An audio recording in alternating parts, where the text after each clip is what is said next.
And that's what millionaires do. They take their wealth and they spread it out and diversify so that one investment may complement another one, but also another investment may offset the risk of another one as well. Where the middle class are just too scared to take any type of risk because they have the scarcity mindset. They say that I'm only working.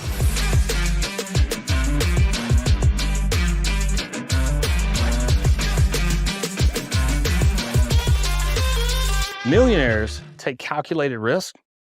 The middle class is afraid to take risk. And we've all heard it. Without risk, there's no reward, right? So it's not to say chase every shiny object. That's not what millionaires do. But they do look at layers of risk. I was talking to an individual who's got $1 million of cash to deploy in various types of investments.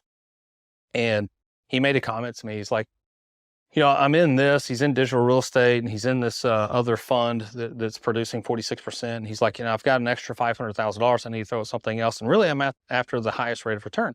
Well, we all are. But one thing you have to do is take calculated risk, because understand that typically the higher reward comes with higher risk. So you need to diversify your investments and say, I'm going to take a percentage of it. And it's going to be into high risk, high reward stuff, right? And a lot of times they pay off and a lot of times they don't. But when those do pay off, you exponentially grow your wealth. And again, no risk, no reward.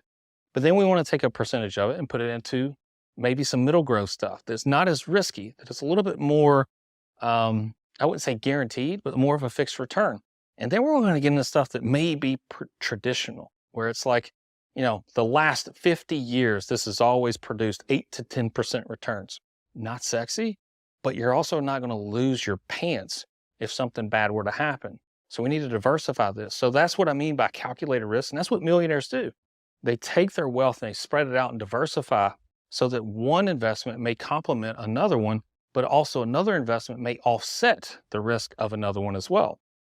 Where the middle class are just too scared to take any type of risk because they have the scarcity mindset. They say that I'm only working with this. And they're not being creative, they're not being innovative. There are actually ways to earn money that is not yours. And what I mean by that is, we have an example of day trading. People want to learn day trading. Day trading is a very high-paying skill set if you do it the right way and you're disciplined. Keyword is discipline, because if you're not disciplined, you see something, it's a shiny object, and you're going to throw all eggs in one basket, it turns the opposite direction, and again, you've lost your shorts. But where was I going with it? High risk, high reward, discipline. I know.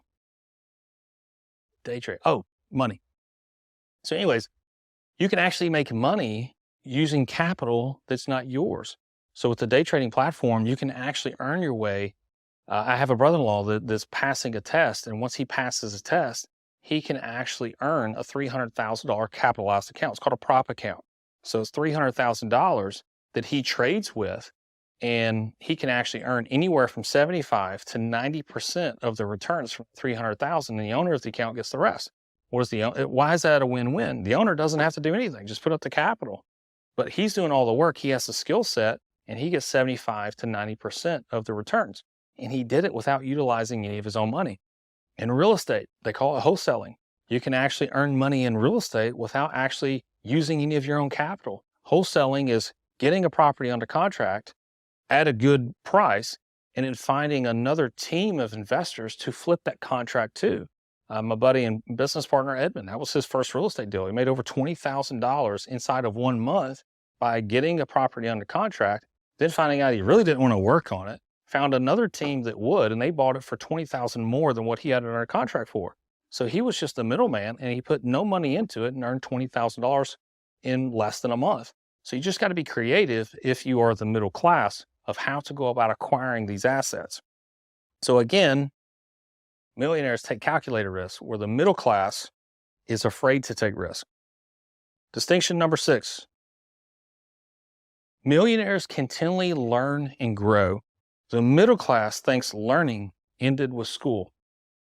Wow, this one definitely hits home to me. I did well in high school, not so much in college.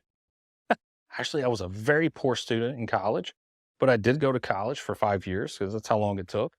But it was business administration and corporate finance and a minor in marketing. Um, I'll be honest with you, maybe 5 to 10% of that do I actually use today.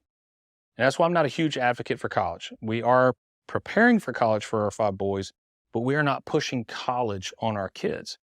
If they want to go into a very specialized skill set, doctor, lawyer, accountant, okay, maybe college is the right path for you. If they want to be an entrepreneur, a business owner, don't go to college. Millionaires don't stop their growth and learning. Here's a perfect example. Just to produce this content, I'm breaking out a book that I've had for 15 or 20 years and skimming through it just to produce this content. And as I'm skimming through it, I'm relearning things that I may have learned before, but then I forgot about it over the years, right? So millionaires continually learn and grow because their businesses are dependent on it. They have to be on the cutting edge. They have to see around curves and corners. They have to see what's coming next because their business is dependent on it, right? So they are constantly learning and growing, not just because of the financial impact of that, but also because for some, they're more out after who they have to become in order to have that type of achievement. That's the biggest reward sometimes. However, the middle class thinks learning ended with school.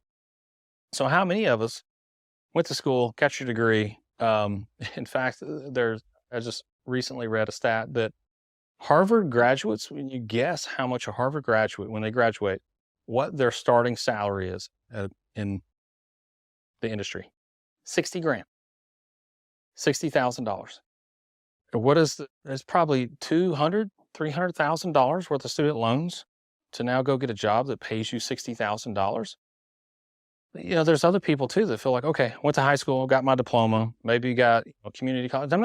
Nothing's wrong with that, right? In fact, I wish I'd have gotten a head start on business as opposed to going to college, but I was an athlete, so that was other reasons why I went to college. But if it wasn't for sports, I wish I had a 4-year head start on business than I do now. I would be 4 years further ahead. But again, the middle class feels like schooling is the only place to get education, where real education, this is where you get it from. It could be places like Replace University, where we teach you about replace your mortgage, replace your employer in real estate investing, replace your dollar in day trading, replace your banker and how to become your own bank, replacing your mindset.